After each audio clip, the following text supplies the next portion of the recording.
In today's video, I'm going to teach you how to cancel your Calendly paid subscription.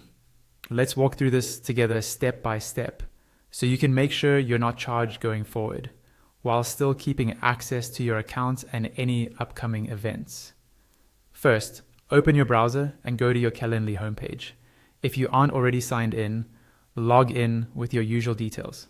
Once you're in, you should land on the main scheduling area where you normally see your event types. Take a second to make sure you're in the right account, especially if you manage more than one Calendly profile. From your homepage, look for the Admin Center. Depending on your screen size, this might appear in the main navigation bar at the side or top, or it might be under a menu icon. The Admin Center is where Calendly keeps all of your higher level settings like users, teams, and of course billing. Go ahead and click on Admin Center to continue. Once you're inside the Admin Center, you'll see several sections. Here, you want to find and click on Billing.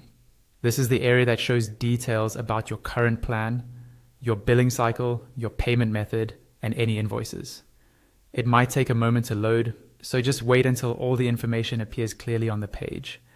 Now, on the billing page in this example, you might see that the account is currently on a trial.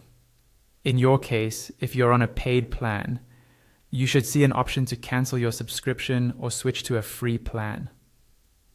Calendly sometimes phrases this slightly differently, but you're generally looking for a button or link that mentions canceling, downgrading, or moving to the free version. Click that cancel or switch option and carefully follow any prompts that appear. Calendly may ask you to confirm that you really want to cancel, and it may let you know what features you'll lose when you move off the paid plan. The important thing to understand is that your current paid subscription will usually remain active until the end of your current billing cycle. That means you'll keep your paid features until that date, but you won't be charged again after the cycle ends.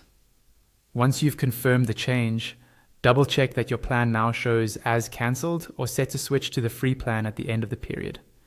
That's all you need to do to cancel your Calendly paid subscription.